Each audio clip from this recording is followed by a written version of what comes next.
What up? What up? Monday show, Mindset Monday. We are live.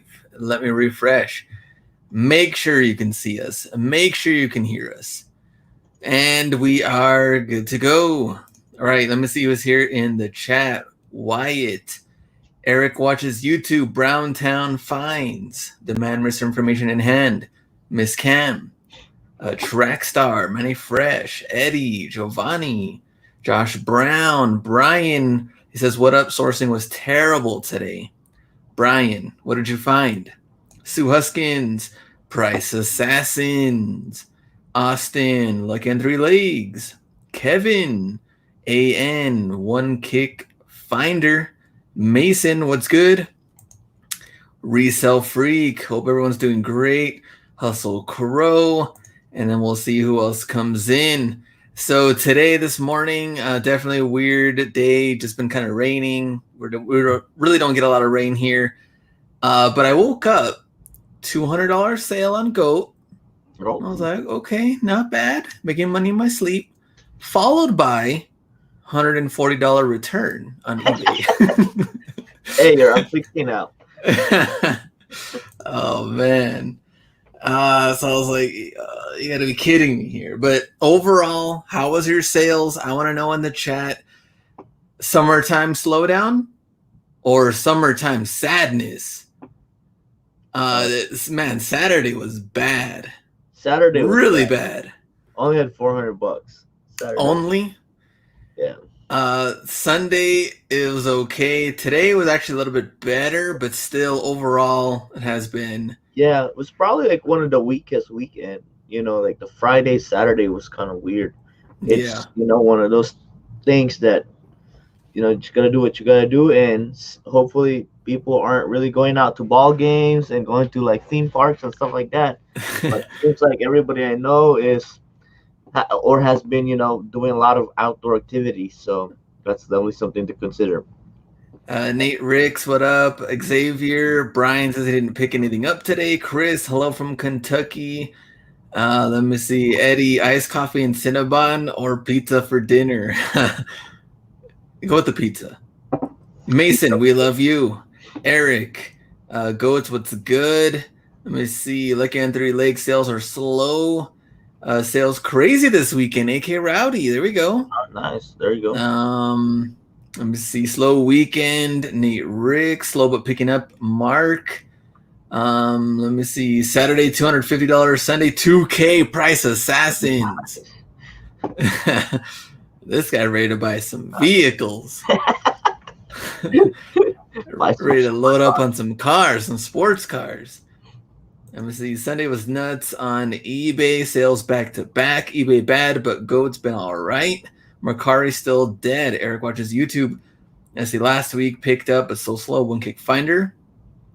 Sales are slow. Unemployment probably or ending probably has something to do with it. AN. Vacation mode says Darren. Might have been terrible. J2. And let me see. Brian sold some 720s for 180. Soccer ball for 80. Resell Freak slow down for sure. Slower weekend though. 2K. So Resell Freak back at it. So we got a couple of things to talk about today. Our main topic, 7 bad business habits that are holding you back. These are pretty much just like lingering habits that do not go away. We have to make a change on some of these. We want to see some change in the results and what is going on. And, me and the B will throw in some of the personal stories in there, how that relates. And B has no clue what's on this list, so that's what's always good. He just runs off, he just freestyles. Next thing you know, gets in Pastor B mode, and then he just rips through this live show. Yep. Not listing stuff, says Nate Ricks. True. Yeah, that's just terrible. You can't be in business. All right, so let's get into it. Now, same thing as some of the other ones, some of the other live shows, or you're listening in the car, you're listing stuff. This is all going to be audio. I'm not going to be showing you anything, no slideshows or nothing. It's different from the Wednesday shows. All right, let's get into it. And I want to get your feedback in the chat whenever you can. The first one. So 7 bad business habits that are holding you back. Number 1, not investing in yourself or your business. Now, this kind of goes back to us when we're really trying to grow the business, because we get kind of shisty on like, I really need to, put that money in like, you know, racks to put the inventory in. Yeah. Like, should I really be buying boxes for goat or whatever Right. that I need? Should I really be buying a setup like bench thing for shipping or Right. a shipping area? We start getting kind of stingy because, like, man, I could use that money, Yeah. to buy more Why inventory? product. Yeah. Uh-huh. Yeah. But instead, it's like you need this stuff. My example, B has always got on me for this. I took forever to get the Dymo printer. And the only reason why we got one is because we worked with Dymo. They hooked us up with the Dymo printer and doing giveaways for Out Yeah. Hustled. It was And it was so, so bad. Glenn didn't even use the sticker paper, the label it paper. was bad. He was like ripping it one by one and taping it individually. I don't know why or how. Why was I doing that for so long? It gets stingy and you get Yeah. shisty. And you're like, should I put money into this? Yeah. I have an example now that I still haven't bought. Oh. That it's a bad habit. Okay. A, What? a new webcam. I honestly thought when I got this new computer, I was like, you know what? It's gonna It look should have it, better. right? It should have it. And like I'm in like 240p. I'm in like it's so pixeled that I'm like, dude, just get one already. They're probably like what, 100 something bucks at Best Not Buy. even. Like, Not not even. even. Like, come on now. We're doing live shows Monday and Wednesday. Just do it. And so that's my example for that. Other examples, I guess I would say, is something to always keep your mind going. Obviously, books, reading material, things like that. Out hustled when we did meetups or when we were teaching things. That's always good, and also just always good to keep that I don't know, that flow going with other people and meeting new people and going to these meetups, even if they cost 20-30 bucks or something. Who knows? And you get a meal out of it. I don't know. Yeah. Like, it's worth going. Groups, Facebook groups, Discord groups, Yeah. things like that you might want to join. Obviously, Level Up program. We had many people that joined that. So things that are going to help you business wise, that it's going to be worth it in the long run. Also, another thing is like new computer, new phone. You're trying to check comps, and your phone's freezing up, or you have an old ass Crack phone. screen. I mean, you got to do what you got to do, and it is what it is. Mm-hmm. Go ahead, B. Yeah, I think that's very true. I mean, it only applies if you're trying to be better.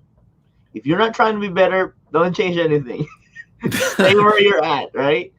Um, but that's definitely 100% true. That's the reason why, like, I never really expected profit or get paid in the first 3 years of doing business, because in my mind I was all about trying to, expand, purchase items that could help me.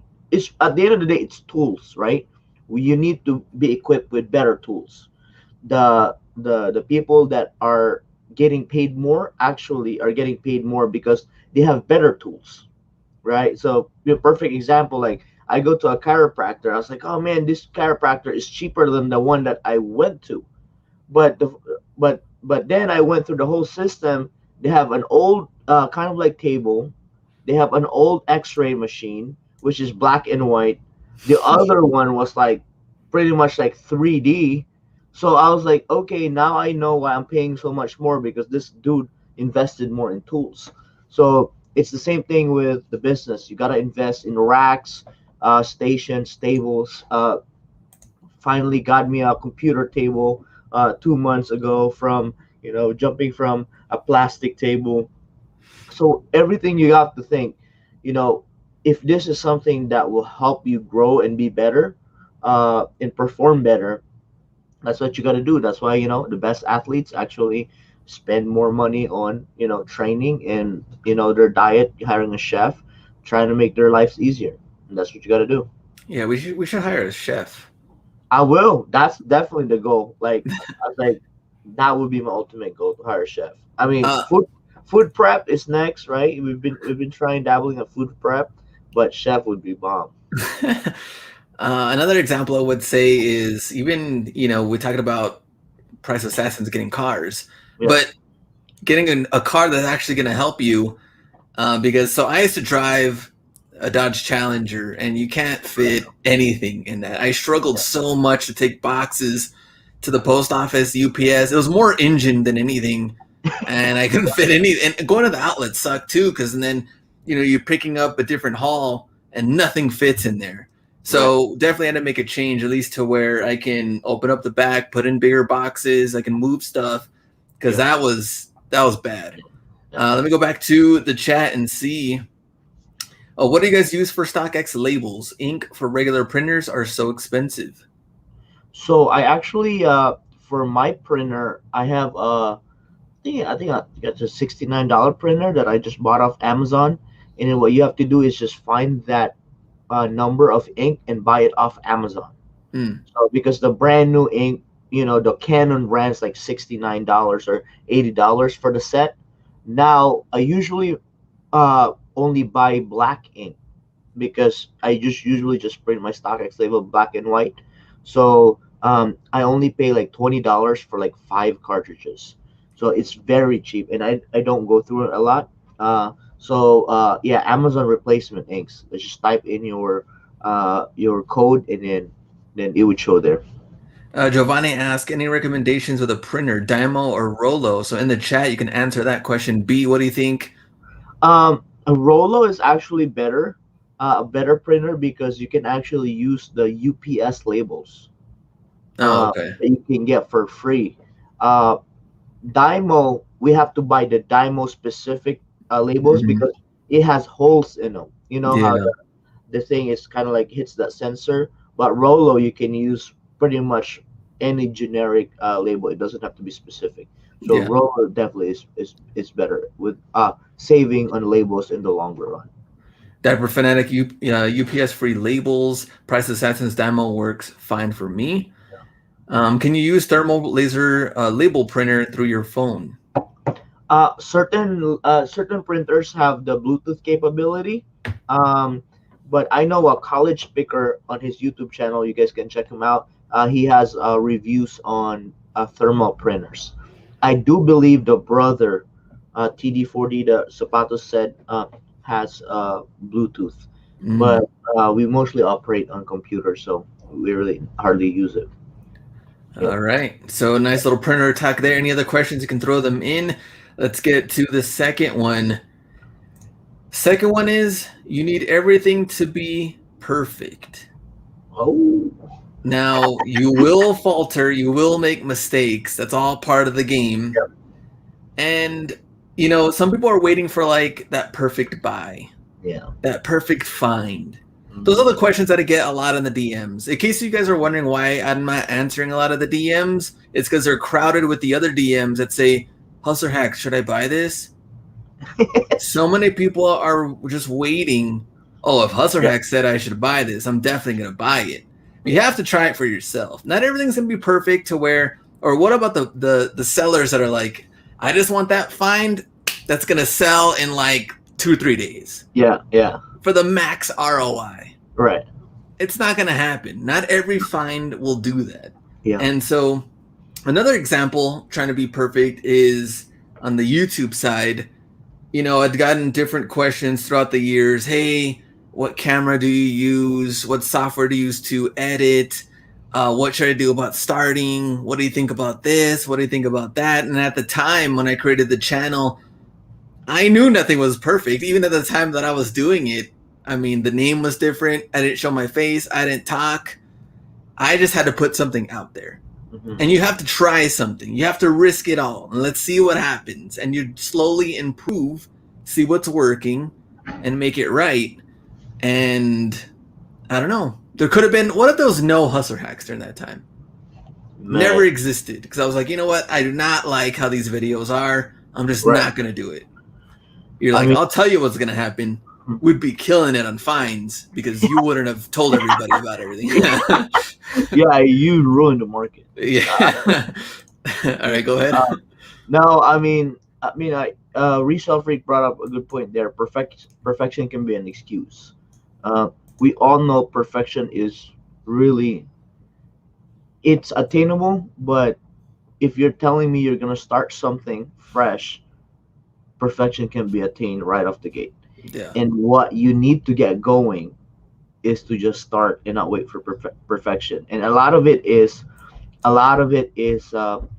timing, right? That's what I said. I'm just gonna wait for the right timing. I'm gonna wait for the right timing. Like I kind of like started like heading towards summertime as far as timing with reselling. I didn't have a clue about it. Next thing I know, I all of a sudden I hear summer slowdown. I never knew about it until they told me about it. But I could have start better with Q4, right? If I overthink my strategy, I probably would have waited for Q4 because that would have been the happy time to sell. But I wouldn't have learned the summer slowdown lessons if I did. So, there's really no perfect time, and there's really no perfect way. But there is something that you can achieve through mastery with doing things over and over again and being consistent on what you do. So, uh, Big Money Mo said, just start. You just gotta start. Can't wait for perfection. Big Money Must says perfection is enemy of growth. You know. Mm-hmm. So I wonder how many times Kobe had to practice over and over and over Over and again. over again. And see, Right. just make the jump. Sometimes you have to prove yourself you're on the right track. Scuba Squad. We are born to be real, not to be perfect. Keep it real and hustle. Chris online. All right, let's go to number 3. And setting low goals or too high goals or no goals at all. Mm. And so what's your goal? You could say goal for the month, goal for the week, goal for the year, goal for next 2 or 3 years. Mm-hmm. And it's like if you set your goal too low, it's just kind of like, man, I'm killing it out there. Right. Right. When you're not really killing it. Mm-hmm. But then if they're too high and you get kind of discouraged, like, man, how am I going to get there? This seems really tough. I think you need reasonable goals that Yeah. it makes sense. And we can go through this also with our level up program. We had goals that Right. changed. In the very beginning, we met with people one-on-one, Mm-hmm. and I was like, does this really make sense for a goal? They Right. kind of seemed like it was really out there. And then Mm-hmm. they kind of changed throughout, like, okay, well, Right. let's start with let's hit this milestone first, then we'll Mm-hmm. go to the next one, then go to the next one. Right. um so what do you think? And goal setting, I know, is huge for B. So Yeah. I mean, it's definitely something that when I talk about goals, I actually talk about I think about proportion, or it has to be equal to the effort you put in. Right now, if I'm putting 100% effort and my goal is only 50% achievement, that that's easy, right? Now if you're telling me I'm putting 100% effort and I'm gonna try to reach for 100%, 120% result, then I'm trying to achieve that 20% difference, right? And it's possible, it's doable. When I started it, I said I wanted to do $30,000 a month, and I needed to sell 10 items a day, and then I went from there, or 20 items a day, and then broke it down, and I realized, like, oh crap, I have to have $100,000 in inventory to be able to do it. So you have to be, one, you said it, realistic with your goal, and it has to be proportion with your effort. And that's why I talk to people. It's like, are you full-time or part-time?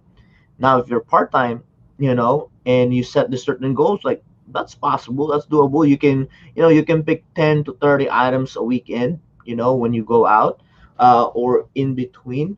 But if you tell me you're a full time, seller, and your goal is 10, 20 items, you want to source 20 items a week, there's something wrong there. So it has to be one, realistic, and then two, it has to be attainable, because I could easily say I want to be a millionaire tomorrow, but even though if I sell all my inventory, I'll never be a millionaire, ever, because I don't have that kind of inventory to sell. So one is, you have to be real and honest with yourself. If it's something that you want to put in a lot of effort in, and and one is set goals and adjust. That's the biggest thing, Glenn, I think, because you can aim too low and you can aim too high, but the big thing is you have to be able to adjust after your test or experiment, right? Because I could say like, okay, I want to do 100,000, like you said it in our level up program. Like you could say like I want to do 50,000 a month, but I'm like, okay, I can only source $20,000 worth of inventory. It doesn't make sense. So Yeah. you have to adjust that accordingly and then move your way up, But I guess the way to, to success is in steps. It can't be in a rocket ship. Chris says if the plan doesn't work, change the plan, never the goal. Yeah. So Well, yeah, if it's a realistic goal, yes. the goal Yeah. can't be so far out there that Yeah, the goal can be $1 million for me tomorrow. It doesn't matter how much I change the plan. I'll never reach that goal.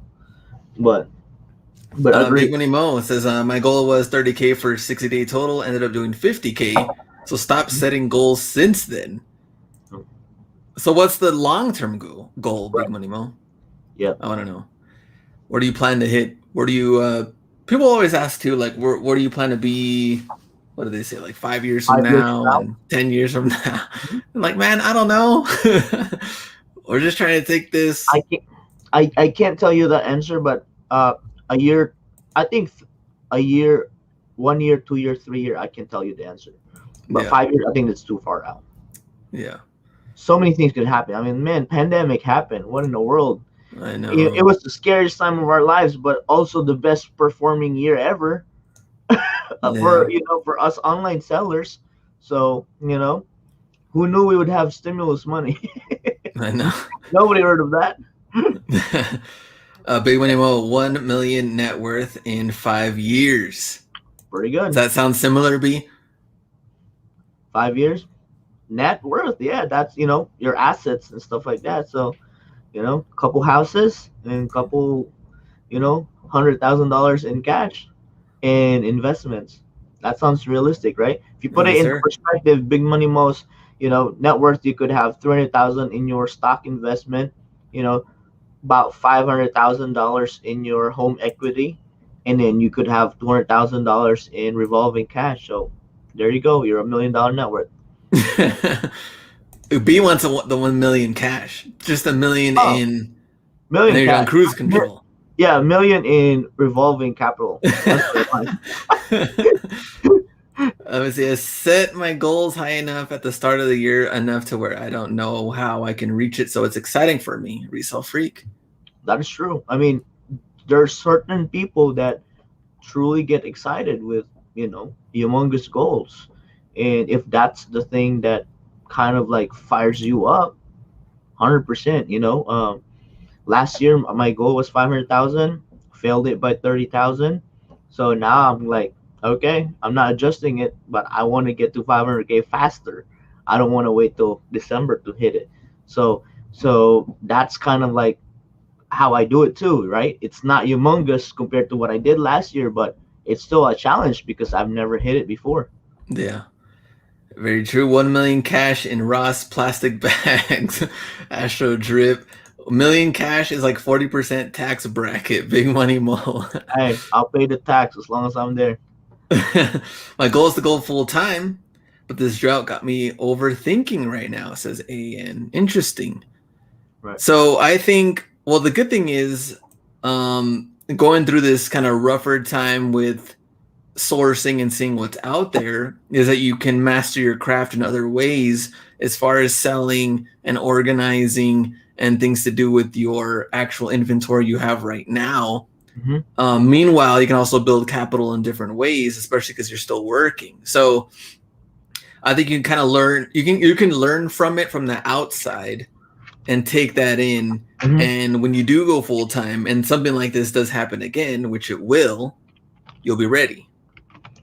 Yeah, I mean, I'm looking at it, like hard times are actually kind of like, like it can't go any worse from this, right? Like, so I'm looking at my perspectives like, man, if I don't get to source a month or two like this certain moments, all I know is I'm gonna come out of those 60 days with, let's say, $40,000 in capital to reinvest. As long as I'm good enough and not losing that 40 grand and spending it in stupid things, it's gonna be up and up for me from then on. So that's how I would look at hard times and, dry seasons. And the only reason why I'm not afraid now, because we've seen this before, right? Yeah. And after that, things gotten a lot better. So, coming out of 2020, man, can't be that much worse. Number 5. So we got 3 left. Number 5, avoiding risk. Ooh, Now, this is different from, because we take calculated risks when yeah. we're at the stores, Mhm. right? You're checking comps, you're buying a single product. But taking risk would be like buying in bulk, maybe buying something, a huge purchase that you really got to think about it. Does this make sense for you? Does it make sense for the business? What are you doing here? And that's the only way we're going to learn is by taking these risks. And a couple examples I would say is there was a supplier that we wanted to work with and see if it was going to work out. Remember B? And I put way more money than B did on We thought this. we'd be a millionaire already. And you ended up getting only like what, 1 or 2 pairs? Because I didn't get any at all. Mm-hmm. Mm-hmm. You got what, 2 pairs from So which this? one? Of this supplier. I thought it was like a Jordan 1, like a Royal or something like that. It was like I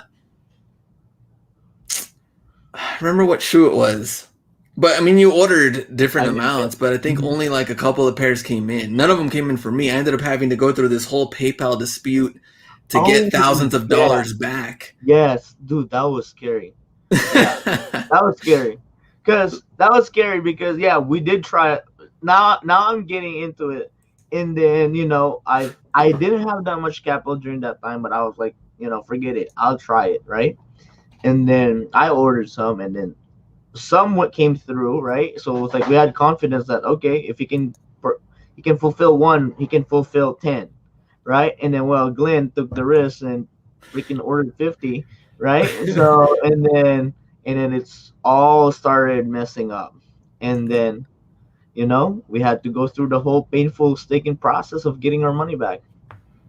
And I mean, it was a learning experience more than Yeah, anything. I mean, but it if was it went something. through, right? We'll Yeah, if never it know. went through, we'll never Would have been know. rich. Oh man, but I'm surprised this company's even in business. I still get like updates and emails and stuff. I'm like, dude, I tried everything I could talking to PayPal to like get this business out of here because who knows how many other people tried ordering stuff. Yeah, I think But when the you talk, risk, you have to learn from it. Go ahead. yeah, when you talk about risk, I talk about the other side is sacrifice, right? Because a lot of times risk aren't really that risky. It's just the fear of taking action.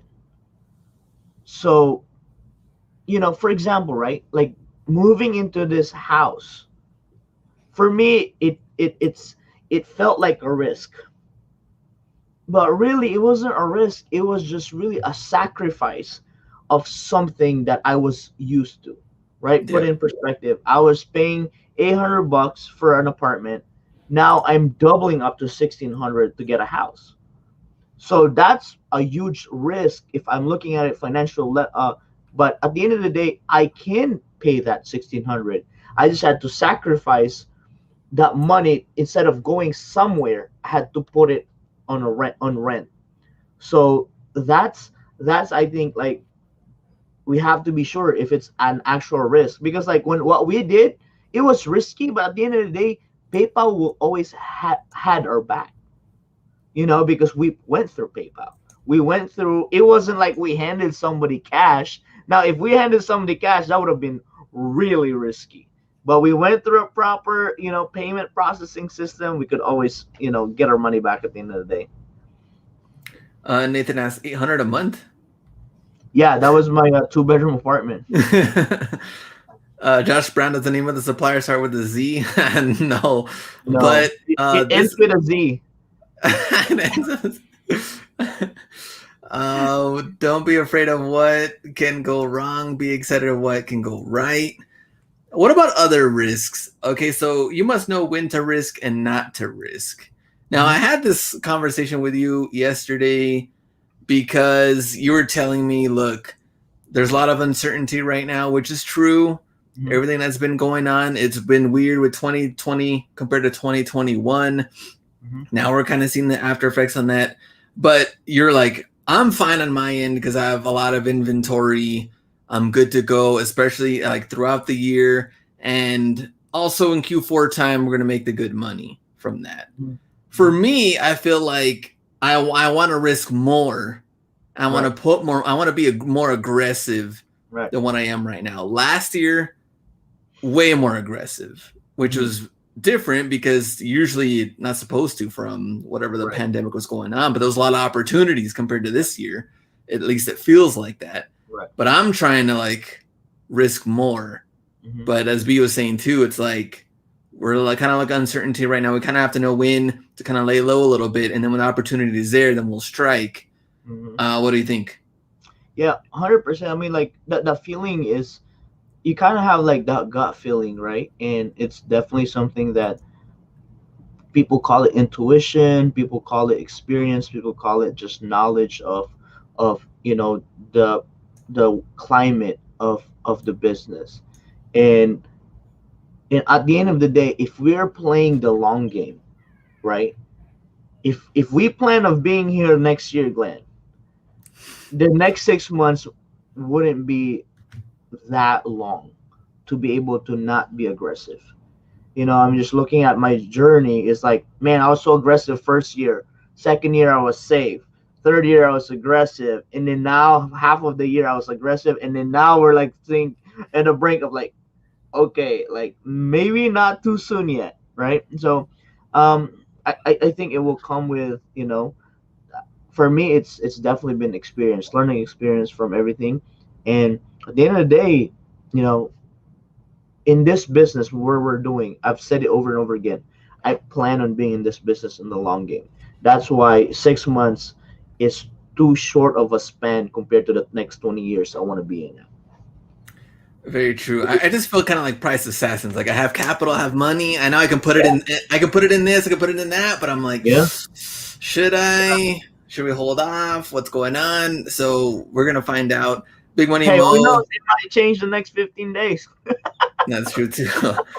Big Money Mo entered the stock market in April, took a calculated risk. Now I'm up 13K in a month and a half. No crypto, no meme stock. Wow, Big there we Money go. Mo. All right, let me see. Gambling risk is what separates you from the rest and what set you up for years to come, for sure. All right, let's go to, was it shoes.com? No, it was No, it not wasn't. Yeah. shoes.com, but interesting on some of the comments. We have what, two left. All right, number 6, resisting change. It's Oh. hard to accept when something just isn't working out anymore. And you must change or you're just going to completely fail. And you also do not want to force the issue at hand because it's the only thing you've ever known. It's always worked. And now you're resisting that change. So we don't really know where we're at right now when it comes to sourcing and finds like that. We know it's slow. A lot of people are going to stick with it. Some people are not.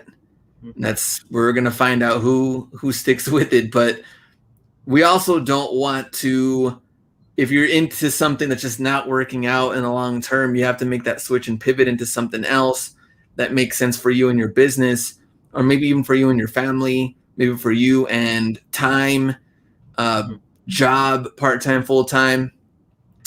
And I guess for resisting that change, what would be some of the other examples you would say?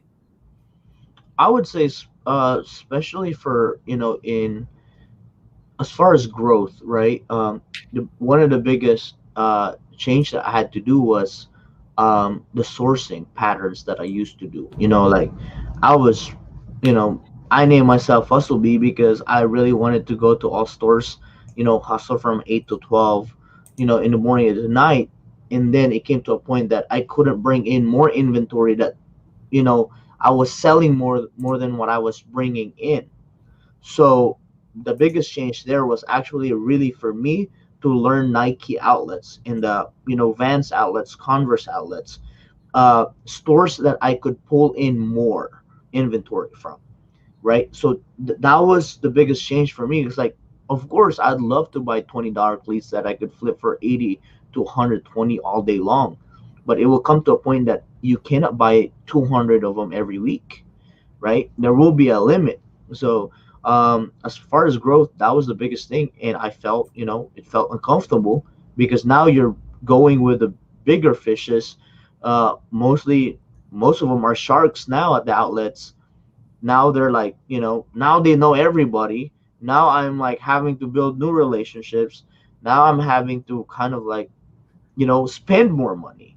That was the biggest change, right? Like from buying 300, paying $300 on Burlington. Now you're dropping like, 2, 3 grand, 5 grand on a Nike outlet on a weekend, and now you're having to have more quantity of the same item. That was the biggest change, right? Because like now you have unique SKUs. Before it looked so pretty, your listings. Now you come home with 3 listings with 30 items. Now that's different, totally different ball game. Sell-through rate goes down, and it's different. So that was the biggest change, but it was the change that got me to the next level to come up with $250,000 of inventory. I mean, got up to 300 at one point. I guess what about for you knowing that because you did well? I remember you jumped in at that time when we had like those Flyknit, Nike cleats at Burlington. They were like $20. These are selling for big money at the time. Like Yeah. every Hmm. pair you could, every color too was just like, Yeah. man, this is wild.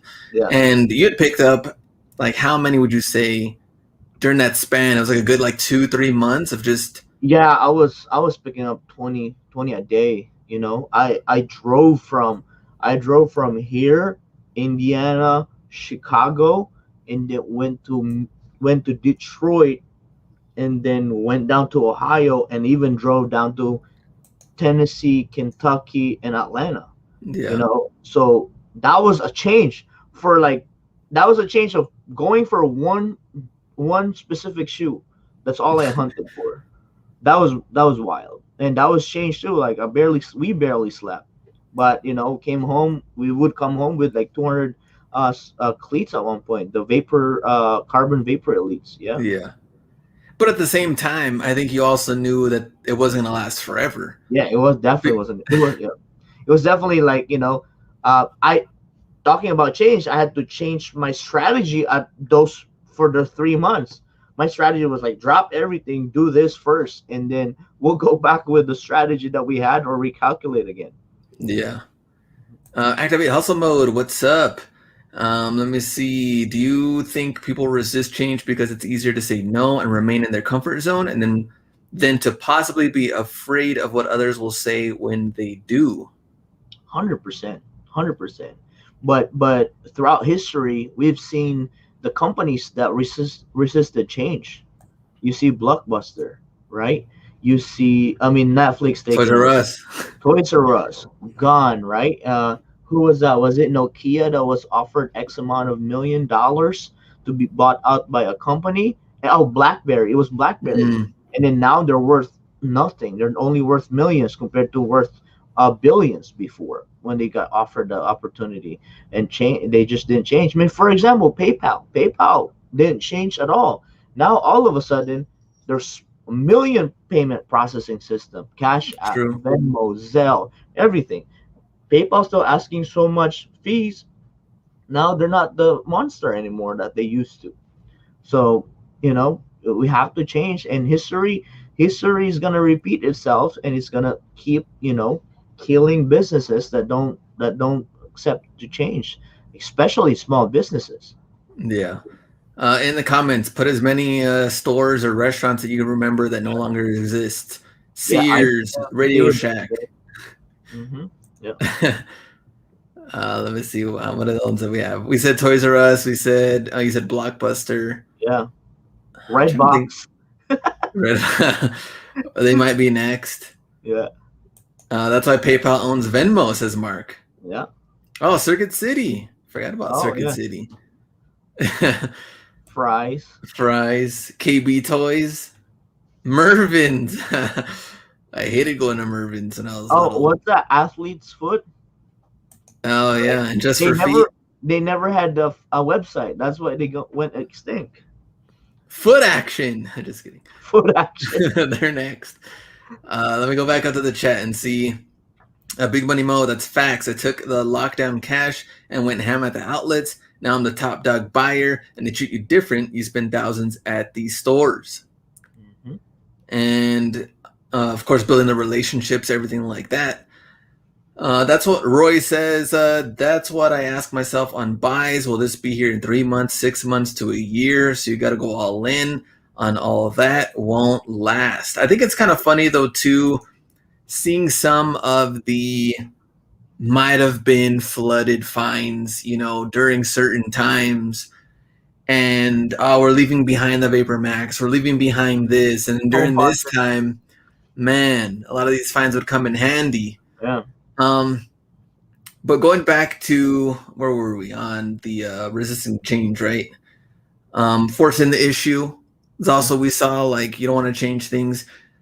Uh, Opposite side, when I worked full time, we had a new boss that came in, and I didn't know how things were done before. So I kind of came in when this new boss came Okay. in, and this new boss changed like everything that was going on, all the systems, everything they had known before, and it was kind of like a blaming on everybody else. Well, they don't want to change. Things have to change. And Mm-hmm. I think it's kind of a mix. Some things, if they're really working, don't necessarily have to be a complete overhaul. I think you have to continue grinding it out, Mm-hmm. but and building upon. Yep. But it just depends what kind of situation you're in. But Right. what up, Stevie D? What would you guys do if Marshalls, Burlington, Ross close up shops as SA? Well, that's why there's the outlets. And the thing is that Marshalls, Ross, Burlington, the thing that keeps them going that I've told you guys before, if you look at the reports, is women's clothing. Mm-hmm. Men's clothing, men's shoes is a very small part of their actual business throughout the Right. whole US and beyond. It's all women's clothing. Look how many racks they have Right. on the It's women's probably like, section. yeah, it's 80%. It's the whole middle aisle. Pretty Everything in the middle exactly. is women's, right? The walls on the side are the randoms. And not even including their shoes. Women's shoes have, how many Yeah. racks compared to the men's. Yeah. Let me see. Electronic Boutique. I remember that one. GameStop's closed in my area. That's true. Let me see. Let me go back up. Hollywood Video, man. Finish line. Sports Authority. That's one as well. B, anything you're going to add on that one? No. All right. All right. Number 7, the last one. Not accepting your mistakes and or apologizing for your mistakes. Now, this could go 2 different ways. Let's start off with the first one, not accepting your own mistakes. The ego just cannot take a hit. This is where like you just know everything. You're just on top of the game. You never make mistakes until you do. You don't want to own up to them. You have to take responsibility for the mistake. Of course, you're going to build trust, feel better with yourself, relationships, and communication. Apologizing for your mistakes is a different story. That's actually working with somebody or being with somebody. Being married, communication is the number one thing here. But I want to start off with B though, because working directly with your wife, business wise, and then of course, different what you originally met her and everything, building up that, being married, things like that. But business wise, if someone makes a mistake, what happens? Oh, business wise is I'll I try to implement the apologize right, recognize your mistake, apologize, and find a solution. That's the process. Me and my wife get into it so much with these certain things because, you know, not seeing her as a wife in certain moments, she would bring up something and she create like a storyline on how the mistake happened. And right, so and then at the end of the day, we there's really nobody to blame, or we could blame the system. It's eBay's fault. And even though if we blame eBay's fault or Goat or StockX, right? What's that gonna do, right? Nothing, right? So our process right now is, this is something that you know, we we try to master. That find out what happened, apologize, recognize that it was your fault, it went through your hands, it went under your guard, and then find a solution. So perfect example would be, for example, for me in my area, I do a lot of the buying, or the buying decision, right?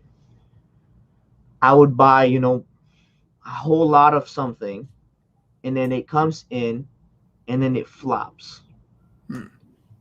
I don't go to her and be like, "Hey, we're really out of cash flow because like there's so many undercutters on eBay right now, and StockX is lowballing, and Goat is just not there. It's not even listed on Goat." Like, that's what not to do in our process. What to do in our process, like, "Hey, I bought this. I made a mistake. We're gonna lose $10 each item, but we have to let it go to get the money back. Lesson learned. It's not gonna happen again." End of story. Own your mistake, take responsibility of it, and find a solution. And that's our protocol now. So, on her side, missing inventory, unlisted inventory. It's not like, okay, I wasn't feeling well earlier. I got caught up in shipping, yada yada. It's like, at the end of the day, who are we gonna blame? The shipping person, the listing person? And I tell her, like, that's all you. So I apologize, solve it. So don't go to sleep tonight, get it done. Tomorrow we're all caught up. Resell wives sound like a Bravo or VH1 show. Real wives in a reseller business. It's definitely not. It's gonna be, there's really no drama. It's too straightforward for us. But Too straightforward. there's really no going back and forth. I mean, that's from a business side. Now, Yeah, relationship wise, is apologizing for your mistakes. The crazy thing is, I don't know if this is with you or who in the chat, but parents and further as they got older and older, for some reason, never learned apologizing or talking through things. It's just like things just happened and it just went. Like you right. just did. Or if they made a mistake, there's no way they're apologizing. Yeah, That might be also like a Hispanic thing. I don't know. yeah. Because like my parents don't apologize for nothing. And then they never have, they never will. But at the same time, they learn from like generation before them, to where like even the communication was even all there. It's like, all right, here you go, kid, do your thing. I think it. I don't remember my parents apologizing to me, because the only reason why I see that, because now I realize as I grow older that I was the person that was always wrong all the time. So and even when they did, like, especially like disciplining me growing up, my mom and dad would say, "I never really meant to hurt you. It was, punishment for what you did." So it was definitely, the communication was there. It was clearing things up. Mm. You got spanking because you hit somebody, you're not supposed to hit somebody. So that was it. But I think for, me and my wife, in our outside of the business, we're there's really not a lot of things that we kind of like argue about and stuff like that. And even if we did, it's really just somebody that needed sleep, wasn't feeling well, or, like, you're just grumpy. Like, we always and then we always, guys, like, "Babe, I'm sorry, I was just grumpy earlier. I was just hungry. I'm just hungry. I didn't get my I didn't drink my coffee," something like that. Like, and it goes back to our protocol. We always find a reason why, and then we solve it. And then that's what, me and my wife get into it, and I feel like she's getting really very kind of like critical or something like that. I just say, like, "Hey, babe, like, why don't you just take a nap?" Right? When she wakes up, she feels better. Let me go back on here. So someone says definitely Hispanic thing, Giovanni. Arab men don't apologize. Big money Mo. We got to break the generational curses. A vintage prophet. Man, so it says damn pride from same face. It is kind of the pride thing, which is weird Yeah. too. I find it super weird. We've seen that a lot. Hispanics don't apologize. We just start talking to each other one day. This is very true. I mean, me and my wife talked about that because there's times where she was telling me too that, like, her parents, they would get into a fight and stuff, Mhm. and sometimes it could last not talking to each other, living in the same house 2 to 3 weeks, and then Wow. randomly one day it's like, what do you want for dinner? Ah, Like, no one it's like apologizes, no it's one like talks about it, it just continues, just like nothing ever happened, we just live. yeah, it's like let's go to your favorite restaurant, right? Like that, something like that. Yeah. Oh man, it's so wild. Let's see. Yo, B ever had to do kneeling on salt? Says Astro Drip. Not me. It No. wasn't that. It's always been belt for me. But my parents, my mom had to go through it, so I think my mom thought it was too cruel, so it was just belt for us. Too cruel on the salt. Let me see. If anything, running a business with your significant other makes you stronger or tears you apart. Yep. It's I mean, it's just living together. having working in a family business alone will teach you a lot.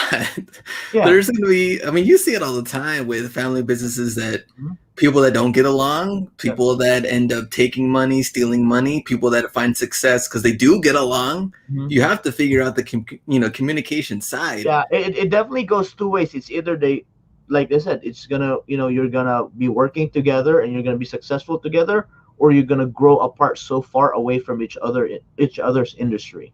You Yeah. know, and I think like perfect example is like my younger sister, and I've always been so entrepreneur, but she saw the struggle so much that she's really good at starting up a business, but she would never make it so big to a point that she would have to face the stuff that I had to face. Hmm. It would always be so like safe and small, but successful. But I mean, in the back of my head, like it could be so much more successful as you make it bigger. But for her, it never makes it big enough. Let me see. What's the one that we got in here? Oh, me and my wife just laugh at our mistakes and go right into solution mode, but we both know we were both pissed. The resell freak. Solution mode is definitely the number one after that. And we've kind of talked about that more and more for everything that might come up, and solution mode is like our next thing.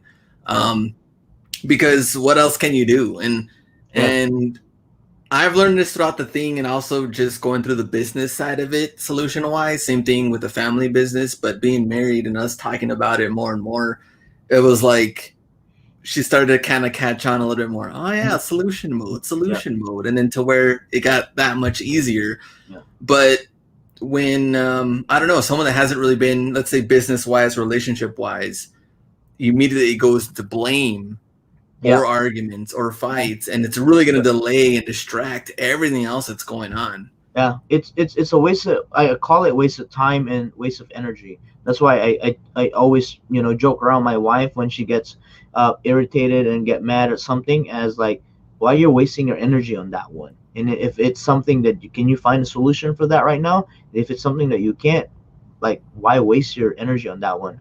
And I would always like joke around like, well, I'd rather go read a book and watch a YouTube video than waste energy on something that you can't really find a solution for.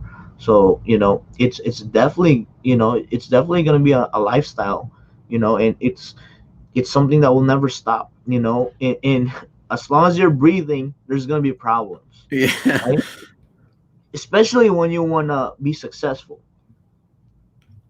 right? Yes, sir. Unless you run uh, a Bitcoin mining operation that's automated, that's perfectly coded, then you won't have any problems. Perfectly coded. Exactly, right? Exactly. Like that's even a thing, right? But if you're trying to dabble into business, I mean, and then and then try to expand, try to grow, try to make more money, and unless you're willing to eat the same thing over and over again every day, drive the same car till you die, live in the same house, that's cool. There's gonna be less problems. But even houses, you have to change roof. Even houses will have leaks, right? So solution That mode is definitely a lifestyle.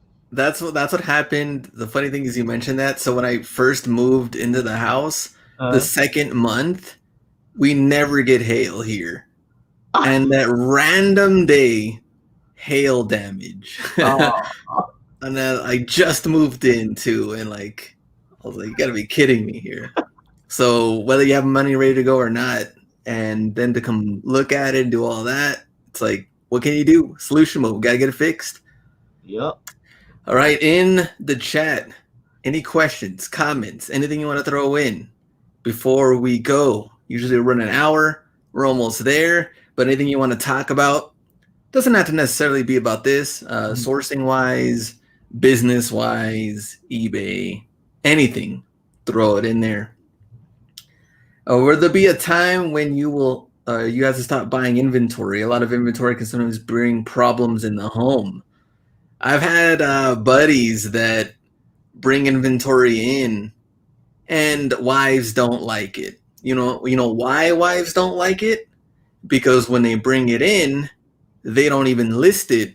It's a Yep. death pile. Yep. Now, if your wife knew that you were going to make money on this because it was a legit item that you were happy about, then you would list it and you would store it, and it wouldn't be in the way or Yep. somewhere random. Yeah. That's what I've seen. Yeah. Yeah. When they get mad, that means you're a slob. That's what it is.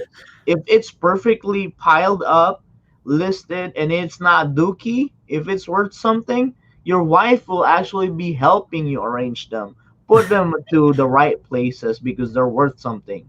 But bringing crap, your wife's gonna be mad and be like, throw that crap away. Let me see. Do you guys cross list manually or with a program? So we do use list perfectly. Yep. Is what we use. It's been pretty good for Mercari. I was never a big fan of Mercari, but it has done well, and just cross listing everything on Right. there. Facts, stay organized, says Miles for sure. Read that, guys. Wife gets mad, you're buying Dookie. I shop for shoes. Yep. Let me go back up. Let me see. Let's just say I've gotten yelled at for the amount of stock I currently have, says Eric. Mm. Well, at least the thing is I think maybe thoroughly trying to explain of what it's going to turn into, because you Yeah. hopefully it'll sell. And, But and also too, Eric, there's gonna be haters in your life, and sometimes they could be your wives. That's what I always think.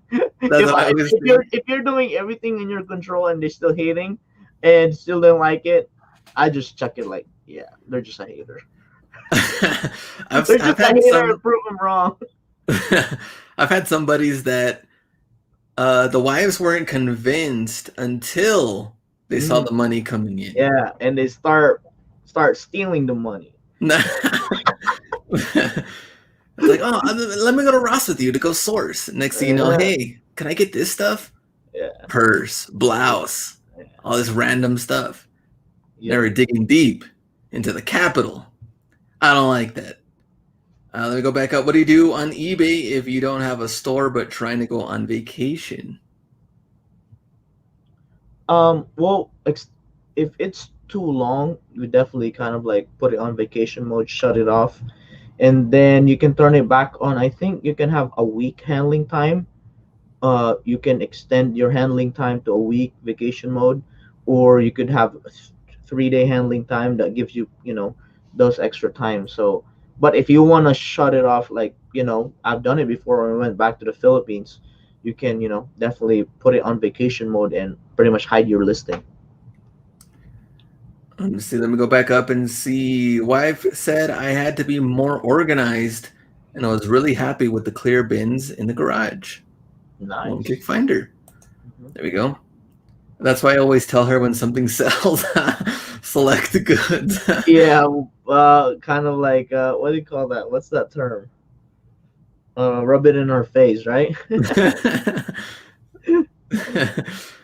Let's see. Good thing the wife resells too, so she understands, says Brian.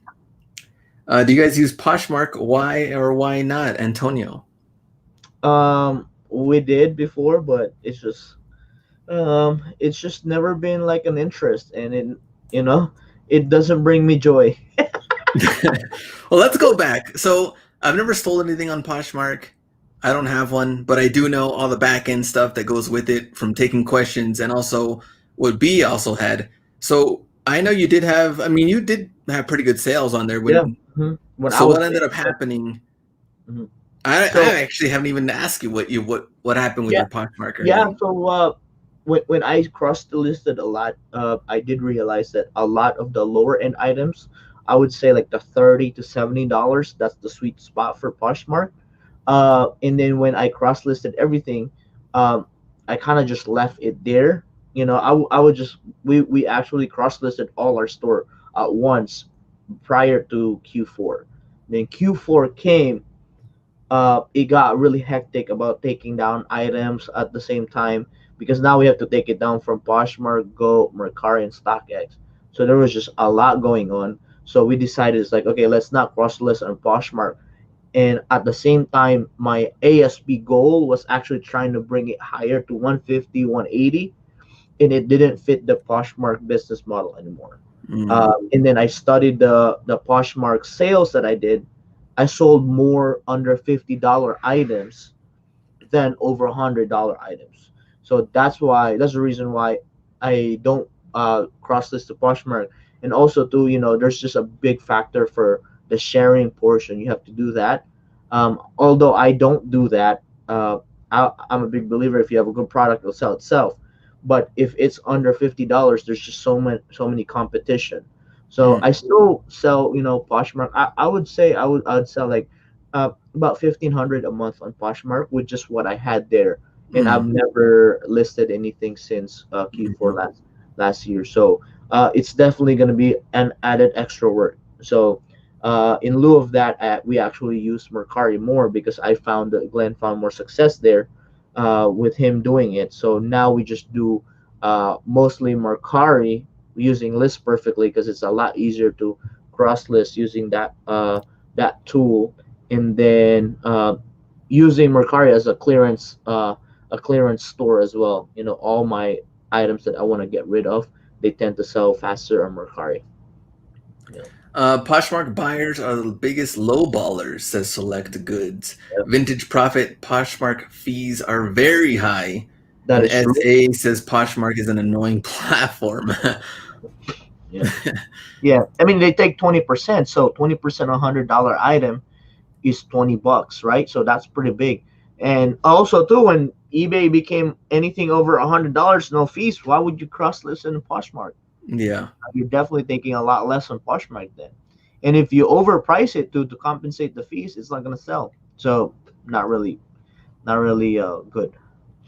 Can you explain how I've been the lowest ask on an item on StockX for about 3 weeks, and there are 3 or 4 sales in the past few days of my exact item size for way more money than my item is listed for? Yeah. So when you see solds on StockX, those are not solely solds on StockX alone.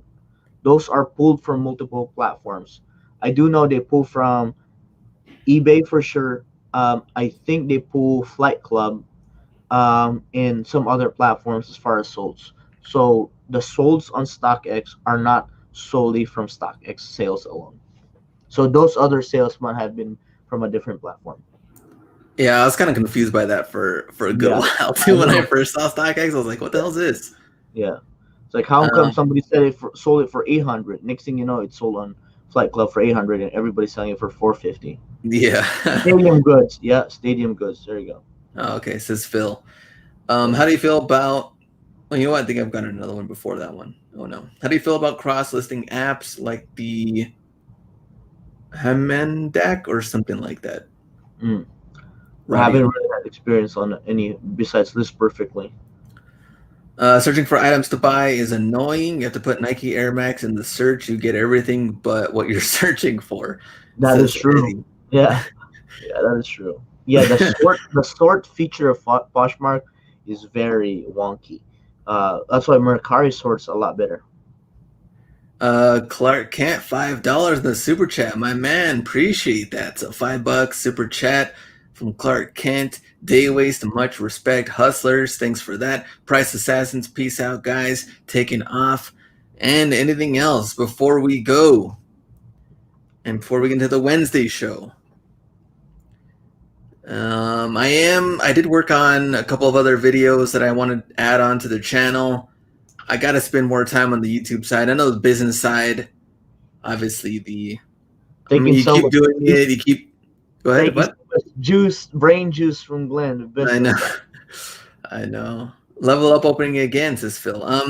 We're working on that too to try to see what we want to do for it because it Yeah. also just got to the point at the very end where it was just kind of tough to figure out what we wanted to do and reaching the next goals Mhm.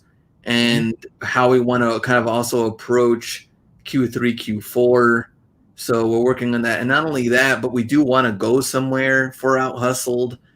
So we're gonna keep that kind of on the back for now until we figure it Yeah. out. Yeah, we'll definitely, yeah. I mean, whatever we come up with will be definitely better than what we've came up with before. So just trying to get better, even with level up program, and definitely for sure. Hopefully, we're wanting to do a Q4 prep program. We'll see. MC Radio, waiting on that sourcing video gets me through the week sometimes. Appreciate that. I will definitely get one this week, and I'll get that edited, ready to go.